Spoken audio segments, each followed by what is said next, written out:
Yo, what up? This is D Knight, and you're listening to the Pardon the Interaction podcast. My oh my, we've had so much going on. For starters, in case you missed it, we've got a new addition to the Pardon Pie family, Tara Dublin. Make sure you go follow her on Twitter at Tara Dublin Rocks. Also, pick up a copy of her book while you're at it. Make her day, The Sound of Settling. A very fun and interesting read compared to the things we talk about on this podcast. But yeah, we're heading toward the do or die time for the 2024 election. Go ahead and hit up JoeBiden.com. Get that man like $1 a month or something. Help his campaign staff up and get prepared to try and save our democracy. And make sure to grab like one other person you know and tell them about the podcast. Make sure they subscribe and tune in every single week. We got a lot of things coming up for you this year. We need all the support that we can get. So if you do your part and help us grow our audience, we'll do our part and help elect Joe Biden in 2024 and save American democracy. And this is the Pardon the Interaction podcast. It's gonna be okay. It's gonna be okay, Ty. I want a steak. Like I want to eat it like Fred Flintstone, like with my hands. You want a giant piece of meat? I want a giant piece of meat. I can't help you with that. Well, I had a little smoky last night. That's wrong. I have a little hot dog. I like that. Teeny weeny. What's a little hot? What's a smoky? It's not the little tiny like. It's a southern. It's mostly in the South. Earl Campbell makes some really good ones. They're teeny weeny itsy bitsy little sausages. Yeah, I don't have like a jumbo Frank either. It's just like. But you have a jumbo Frank toilet. I could use one.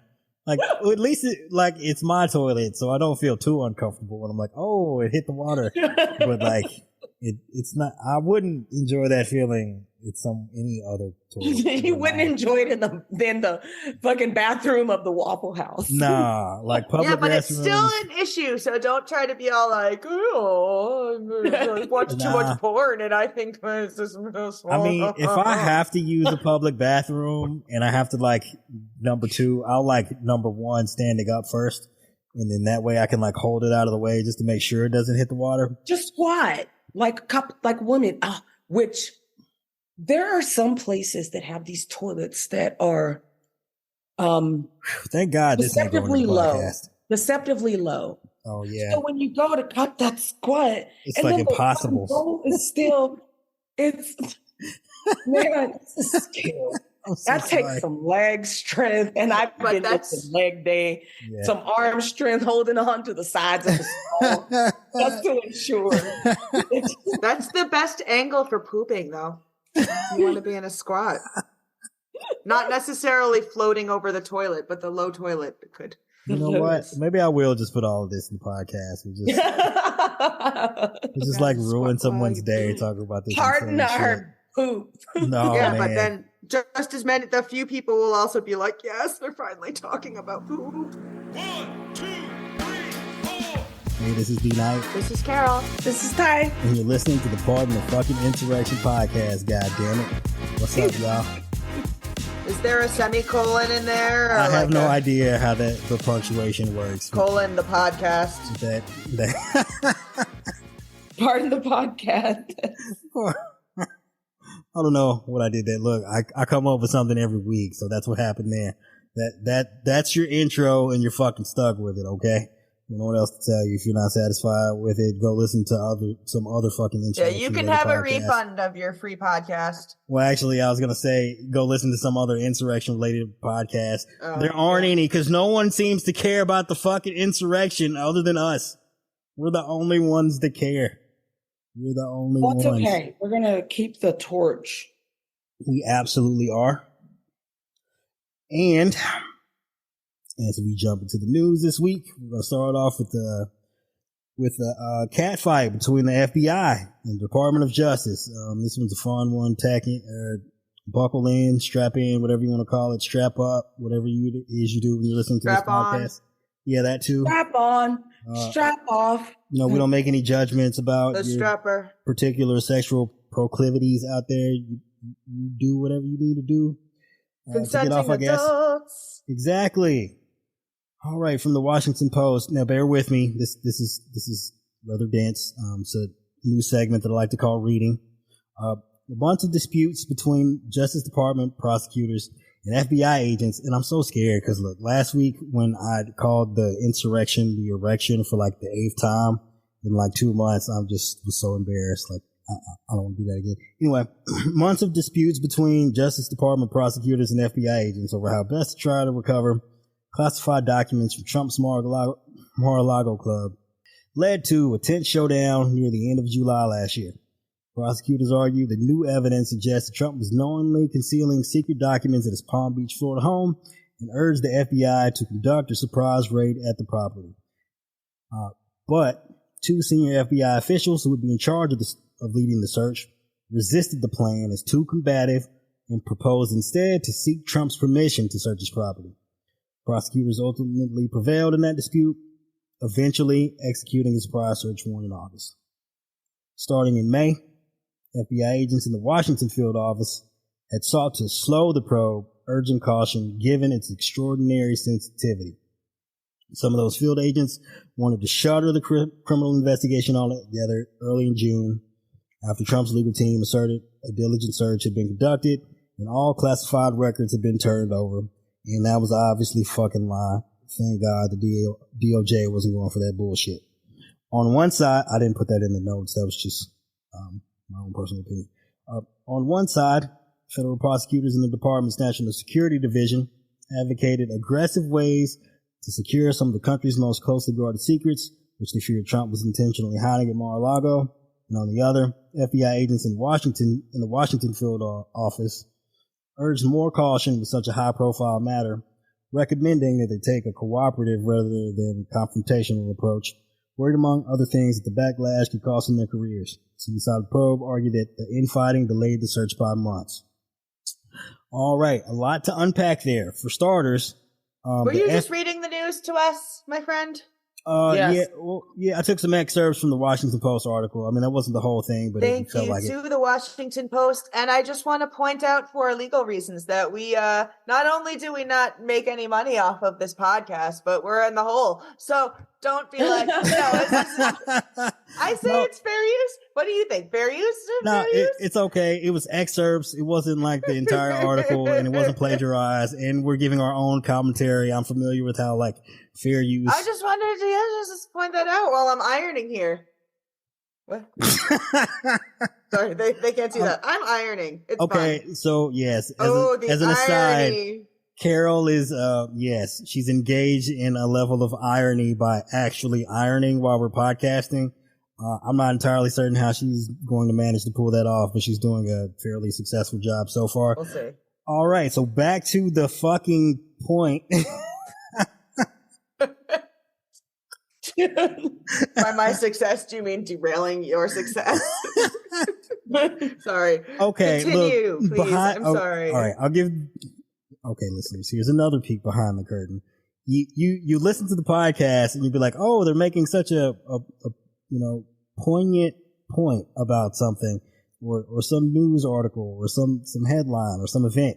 And then like someone will inevitably derail the show and we'll just go off on these weird tangents. That's by design. That's the whole point because we find that more entertaining. Because like this, if we just took this shit straight forward and played it straight, it would be depressing. And we don't want you to be like downtrodden every time you listen to the fucking podcast. Like, oh, that was a fucking emotional, devastating experience. Like, yeah. Plus, we know that like if I'm not super prepared, you can't see me doing quotey fingers, but that I could still interrupt and make jokes and such. Yeah, and that's kind of a bit too. Carol's supposed to be our legal expert, but as you can tell, on the podcast, she doesn't necessarily do the greatest legaling. That's also for fun, for giggles. She enjoys embarrassing me. We take turns embarrassing each other. So, and with that said, let's get back to embarrassing the FBI because they are some. Hey, D. You deliver packages, so you know how to deliver a baby, right? Oh, I was going to say, where is this going? Just an analogy. I don't think I that's need necessarily... details on delivering a baby or you look stupid on the air. That's not necessarily how... I mean, I guess analogy. The way I would deliver a package would probably result in a baby. Anyway, so back to the FBI. We can't even get through the first segment.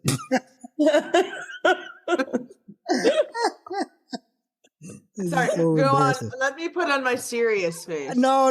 It's all good. It's perfect. Do I look serious? This is how I intended the podcast to work in its conception. And you were following through on my dream. Thank you so much. So back to the FBI here. DOJ and especially Merrick Garland have seemed to face a lot of criticism over the past year and a half about the lack of expedience with which the Department of Justice has been operating. But I think if you look at this article and what it pretends to lay out, that what we're starting to understand is that DOJ hasn't been the holdup. It's been the fucking FBI this entire time. They are acting like some fucking pussies. And I, you know, as someone who's a fan of pussy, I generally don't mean that as some kind of slight or insult. This pussy is wonderful. That's nice. That's nice, dear. I don't even know where I was going with that anymore. The FBI, they fucking up, right? So DOJ is like, yeah, let's go get his ass. And the FBI agents in charge of the investigation are like, I don't know about that. And it's difficult to know if that's... Let's just see what happens. What happened? I missed it. What we do? No, I was just saying, let's see what happens. Why do we need to investigate? Never mind. Oh. You were the FBI there. I see what you were doing. Okay, so it's difficult to tell if the apprehension in the FBI is because of the fact that Trump has done such a, and Trump and Republicans have done such a good job of politicizing, you know, actions taken by law enforcement to such a degree that they are fearful of backlash, or the FBI is wary of going after Trump because they're trying to protect him. It's difficult to tell. Like, I'm not making any accusations, but what I will say is that given that Christopher Wray, the current FBI director, was actually a Trump appointee, and he was there for, all of this bullshit from a good chunk of the Russia investigation to January 6th to these stolen fucking classified documents. I wouldn't be surprised if Christopher Wray was pulling a Rod Rosenstein and trying to, you know, subtly hamper things, so as not to, you know, have DOJ roll up on Trump, largely because it would, if not be embarrassing for Wray, it would implicate him in some untoward activities that, you know, may not necessarily be crimes, but I mean, it's so fucking convenient that the FBI is the one fucking up, you know, potential prosecution of Trump. It just confirms things that I've suspected all along about how dedicated Christopher Wray is to doing his fucking job. Another thing is, I'm doing all the talking here. I feel like I'm rambling. I can shut the fuck up if anyone, either of you two want to get some ideas in, but it feels like because Trump's legal strategy, since he's been elected president, is to just delay, and run out the clock on every fucking thing. Yeah, I agree. FBI doing this, man, this shit is fucking serious, and they're fucking doing his work for him, like helping to delay. They shouldn't be representing him. Sorry. Yeah, they're doing him a fucking favor, just holding the investigation up. It's fucking frustrating. Like, what the fuck, guys? What the fuck, FBI? Get your fucking shit together. That's your one job, man. That's the thing you're the investigative bureau of. The Federal Bureau of the investigations. There you go. That's all it's literally all you have to fucking do. Investigate. How hard is that? Investigate. You had one job, FBI. Like, you're not the FNBI, the Federal not best investigating bureau. Damn it. I just got a quarter out of my butt. What? Well, see, look, and you know, if you can see how easily we get distracted, so just imagine the FBI. I guess. I'll give them a pass. Maybe they found a quarter in their butt. I don't even have anything to say right now about this. I'm just like, is it figurative? Should I ask, or the audience won't notice that, right? So like, no, everyone wants to know about it. Tell us what the fuck you're. Okay, Ty, how explicit can we get about your anatomy? No, I'm sitting on the chair I always sit in here when we're recording. And then I was like, just kind of moving around. I was like, what the fuck is this? And you got excited. My left ass cheek was a quarter. You're like, oh, this feels kind of good. I hope that was not for my servant. Not out of. Got it. Okay, great. It wasn't like literally in your butt. You pulled it off of your butt. Right. It was on the cheek and not like in the fucking weird, Carol. It was on the it was on the cheek and like not in the crevice, right? It's not as weird as if you were like, how did this get in my butt? Okay. We're just gonna move on to the next. I can't even go back. I can't. I'm so distracted. I don't even remember what the fuck I was talking about anymore. I'm sure we're gonna have to start a spin-off podcast about the FBI part. Like, that's another part of the insurrection, I guess. FBI, investigate yourself because this is some bullshit. Yeah, I mean, we can absolutely entitle this episode of the podcast "Pardon the FBI for Fucking Up," if you'd like. Or we can come up with something more creative. But it's not fucking up when they do it on purpose, right? I mean, it's difficult to tell whether this is on purpose or not. I mean, it could just be incompetence, apprehension, or purposeful. It's so hard to tell, like, what the delineation is between, like, bad faith and incompetence. Like, you'd think no one could be this stupid, but the people who would still be working for this cause, for, like, a proven loser and just, like, nasty, spiteful, horrible person, obviously he's gonna be scraping the bottom of the barrel, and people he hasn't already fired, like, who are smart enough to be. I'm serious. He doesn't get good people to work for him anymore. Okay, this is a totally different. This is way off topic here, but it's okay. Well, let's. I don't remember what I was talking about. Well, I was gonna go off on a tangent here about the quality of the people that Trump hires. That's what I was talking about. We already know that quality is a subjective term when it comes to him. So, well, yeah, one of the unspoken secrets of the Trump administration was how like woefully understaffed the White House was during his presidency. Like I assume that's part of the reason why he didn't get as much done as he would like to. And like by get shit done, I don't actually mean anything good for the country. Just like he didn't have enough people to effectively fuck up America as he could have, because he kept firing everybody, and then no one who was qualified to fuck up America wanted to work for him. and that's how you end up with like the Cassidy Hutchinsons of the world working at the White House. And that's not to say she wasn't qualified to be there. And what happened is these people that they needed, competent, intelligent people to handle these lower level positions. Like their only real options were these up and comers. And that's how you end up with like 22 and 23 year olds in the White House, these fucking sensitive positions. But anyway, that's an aside. Just, not that important. All right. Fuck the FBI. That's the point I was getting at. And anyone out there who's been criticizing Merrick Garland, well, you see the kind of bullshit he's been having to deal with. And hopefully the situation makes a little bit more sense. Like the guy's trying to do the fucking job. He's like literally the one who signed off on the search of Mar-a-Lago. So it's clear he's not afraid to go after Trump. And I've been telling you people this for like 2 years now. Like you just really don't understand the extent of the mess that motherfucker probably had to clean up, once he took over the DOJ. But like, here's a perfect example. All right. From there, we shall move on to the Fox News fuckery, because it never stops. Never stops. What's the newest fuckery, D?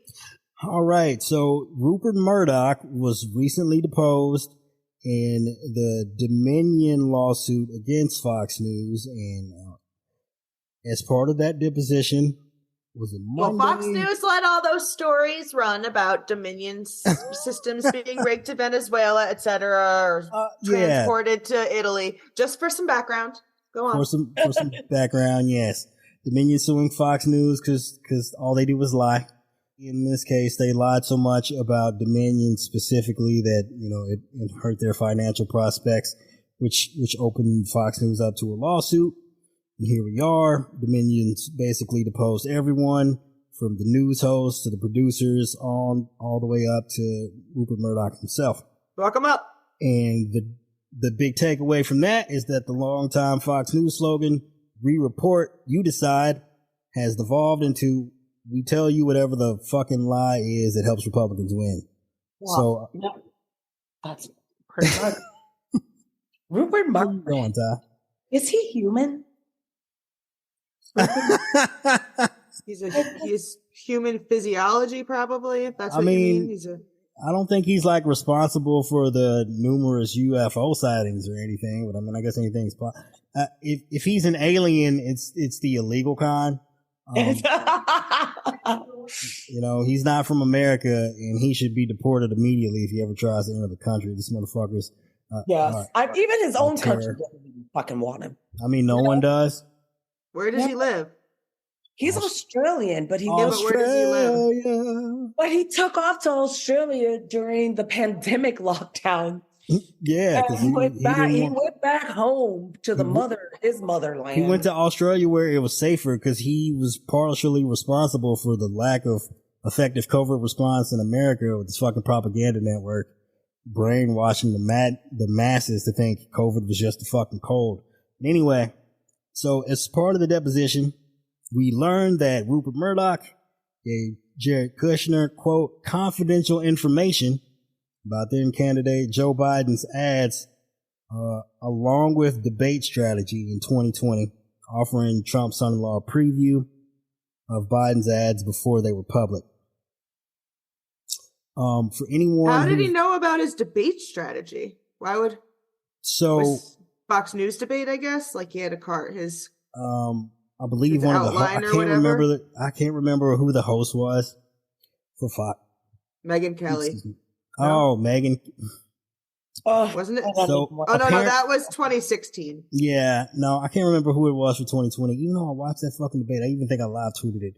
But no, so as far as the debate goes, they basically gave Trump the questions in advance, so he would be able to fucking cheat and do the homework. And he still performed so poorly. Yeah, that's the thing, right? Wrong.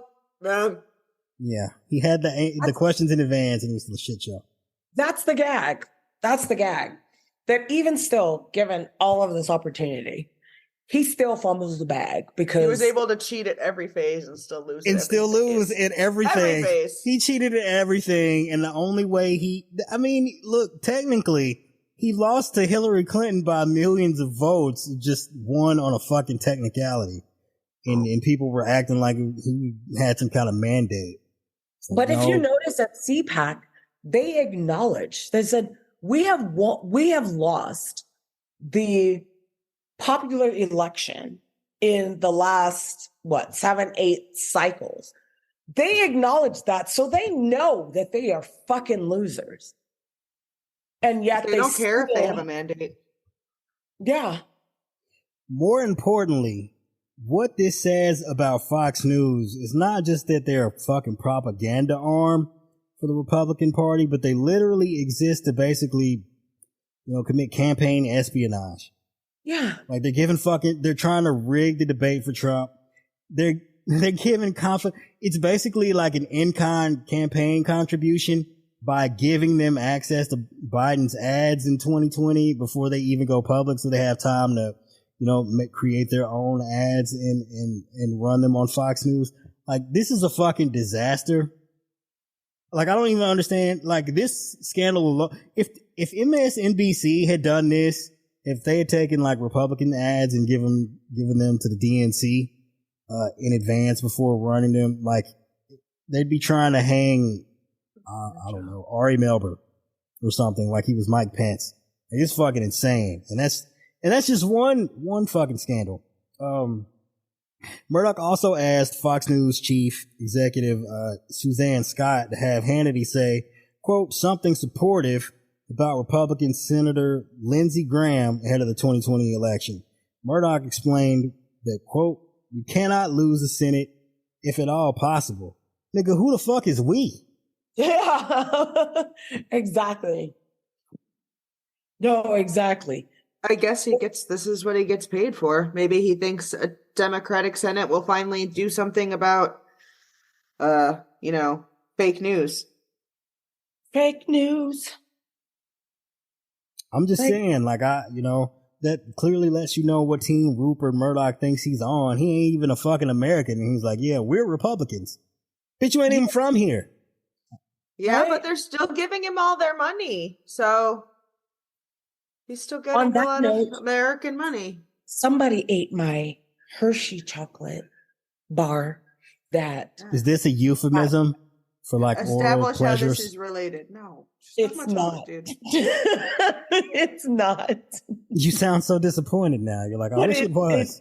But it came into my brain right now. My brain. You've had okay. No, but it was chocolate is an oral pleasure. But it had Carol, are you thinking about eating Ty's chocolate now? No, it was celebrating women's history. So in the Hershey's, the her was highlighted. And so I grabbed it just, because. And somebody ate it. And everyone says they didn't. So I'm in a house full of liars. I feel like well, they're not all lying. It's just one person who ate it. Unless they all ate it together. They all took like one square and like. Well, we clearly can't have the FBI investigate because they're too scared to perform a search. Well, if you only had one piece of chocolate and someone said, did you eat out my whole chocolate bar? No. And then, so each of them had a piece and they're like, I didn't eat your chocolate bar. It must have been Chrissy. Yeah. So they're not lying. They're omitting. They're alternative facts. It's alternative facts. Omission. The lie of omission. Anyway, what sort of defamatory statements are you talking about? No, we already covered that. Was it the big scandal with Fox? Was it? Did we? I don't know if it. Don't look at me like that.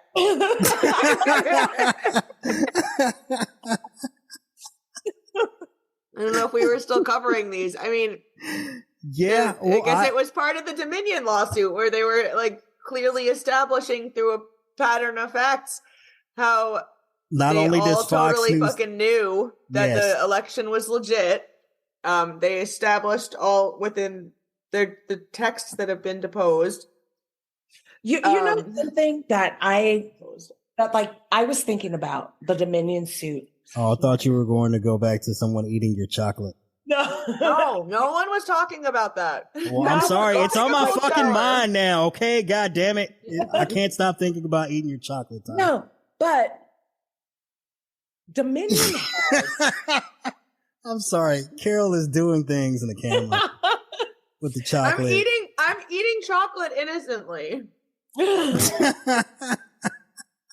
With her curly Q hanging Dominion. down. Ty, I'm sorry. You were saying about Dominion. I'm just existing. Dominion is a real company, an international company. They have over 300 employees.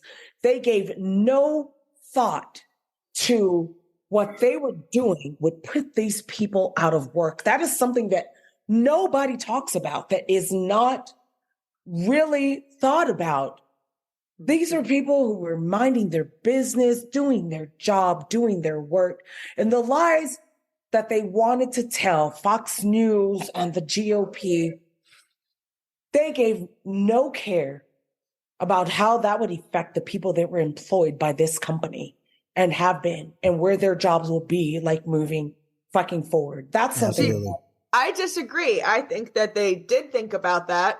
And didn't care. It's not that they don't care, which they don't, but that's part of it. I mean, part of the plan of like terrorizing election workers and poll workers and like local politicians and school boards. And what were we talking about? The people who work for voting companies, like anybody involved with administration of democracy. And they're like trying to bully them out of wanting to, or bully them or otherwise disincentivize them from being involved and activists. This is a method for them to continue their attacks on democracy in favor of helping Republicans stay in power.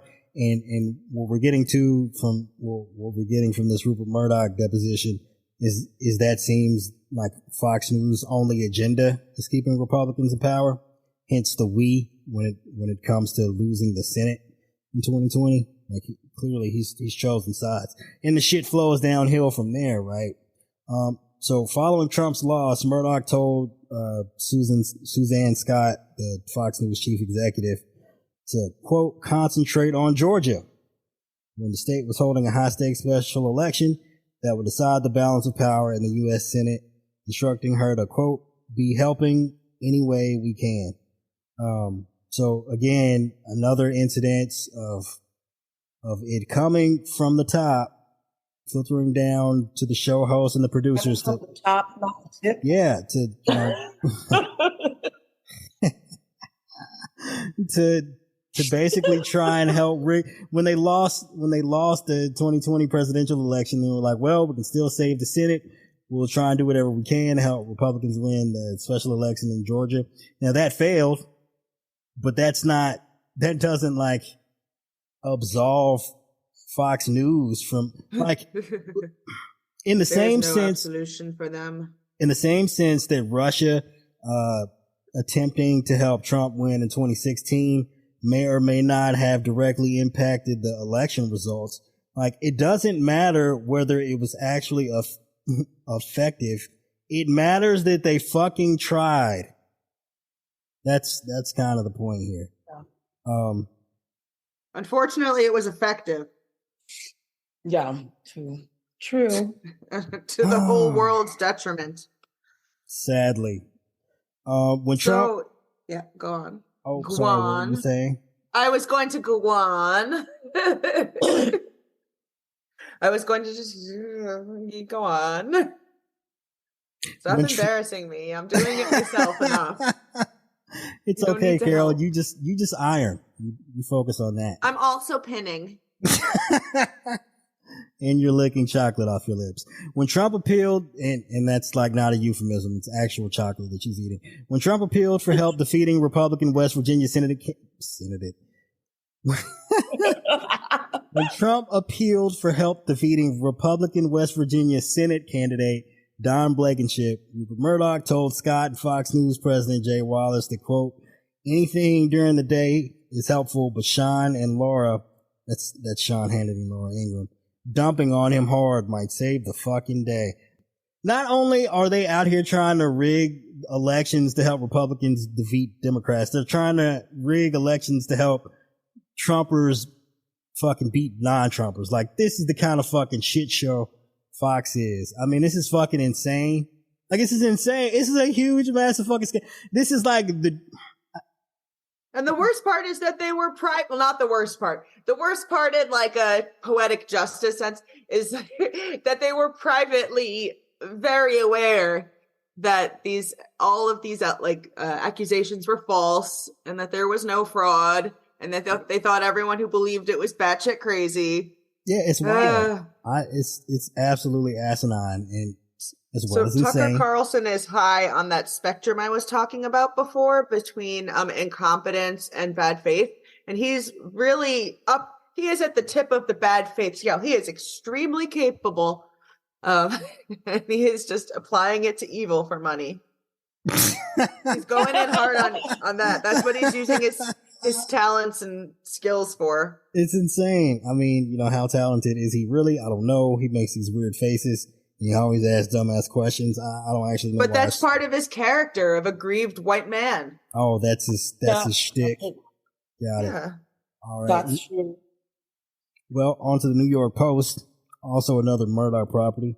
When the Post editor, Carl Allen, told Murdoch that Biden's only hope for winning the election was to stay in his basement and not face serious questions, Murdoch responded, just make sure Fox is banging on about these issues. If the audience talks, the theme will spread. So again, he's like dictating from the top down the way to cover the news in such a way that it favors Republicans. I mean, it's fucking. And the dick part is in all caps. Well, Ty, you thinking about some little smokies? You can take the man out of the skull and bones, but you can't take the skull and bones out of the man. You nailed it. Good job. He probably wasn't in that group, but that would be a lot of work and probably land me in prison. Oh, yeah, you could get it out. You're right. I meant the jerk. That wasn't a threat. I'm just... No, we don't threaten anybody here on Pardon the Insurrection. In the Dominion filings, former House Speaker turned Fox corporate board member Paul Ryan. He used to be my screensaver. Okay, that's some weird, creepy shit. The workout pic, the gym picture? These are the kinds of thoughts and things that you need to keep to yourself before people start listening to the podcast. Like, they don't care if you have like a crush on like Andrew McCabe or like Peter Strzok, but like Paul Ryan is where we draw the fucking line here. Catholic, and he has a lot of kids and those baby blues. And I'm like, I'm Catholic. I like to fuck. I'll have your kids. But okay. Look, mate, like I don't know if you willing to, like, maybe you can bring him over to the light by putting that ass of yours that the quarter was on. It was a leftover in my darkness days. So yeah. Anyway, so Paul Ryan instructed Murdoch to, quote, move on from Donald Trump and stop spouting election lies. The sooner we can put down the echoes of falsehoods from our side, the faster we can get on to principled, loyal opposition. Fox News host then continued to actively choose to lie. Paul Ryan did nothing, potentially only documenting his objection to cover his own ass, while he was also potentially opening the company to litigation from shareholders. Given a member of the board tried to stop it. So even it's so sad. Oh, he's a shareholder? Well, he was a member of the board. Yeah. So, Fox News. You may have mentioned that just now. He's still a member of the board from last I read. Okay. Yeah, that's totally what you said then. Well, that a member of the board, because that was uncharacteristically, Yeah, I don't think he was actually trying to influence. No, I don't think he was actually trying to influence Fox News hosts to do anything. I think he was just going on the record. So when this lawsuit inevitably came, that he wouldn't be under scrutiny, right? He could be like, "Oh, see, look, I was on the record against this shit." CYA. Yeah. Yeah, this is fucking bananas. He's so sexy. Yes. We are not fucking Paul Ryan tonight, okay? God damn it. Don't get me started on my Mitt Romney. Unlike me and Carol, we don't even know if he likes chocolate. He liked this chocolate. Tell you that. Yeah. Okay. Chocolate. I don't even really. That's a big fucking sash, Carol. When you said sash, I don't know. I was just thinking like the Miss America, not like the skinny. Like this. Well, they're for big dudes, I guess. It's like a pirate. Oh, how cute. Ooh. There's just a lot of pinning and ironing. Ty, can you wait until we're done with the podcast before you start flirting with Carol? Yeah, okay. Go ahead. Yeah, you've been totally professional today during the show today. It's just me and Ty who are doing them. Okay. What else do we got? Dominion lawsuit, and went on to say certain. The rift between Trump and his first love, Fox News. It's very fitting. I think we've clearly covered Fox News's prior infatuation with Trump and their willingness to spout any level of propaganda in support of him winning elections. But yeah, apparently things are quite so rosy. It's a little bit of trouble in paradise here. So Trump what'd you say? Trouble in Magadise. Wait, didn't Fox News initially, they were the first to call the election? Yeah, in Arizona. They were first to call Arizona in favor of Biden. Oh, I see. Yeah. And again, that shows up in the Dominion defamation suit. Basically, some of the Fox News hosts were like, hey, what the fuck is this? We can't be doing that shit. And then everyone at that decision desk eventually got fired for that. So, clearly in the bag for Trump, or at least not upsetting Trump supporters in favor of keeping eyeballs on the network, because they were scared everyone was going to turn on, OANN or whatever the fuck it's called. Yeah. OAN. They didn't want to get owned by the own network. All right. So on the Trump and Fox News and their infighting. So Trump hadn't appeared on Fox since September of 2023. As we're recording this, it is, you know what? I can't do math. So Trump hasn't appeared on Fox since September of 2022. The future. Yeah, I clearly invented time travel, except you broke my brain. I'm like, I'm trying to count back the months. And I'm like, what mother? Oh my God, how long were you napping time? I gotta pee. I'll be back. After these messages, we'll be right back.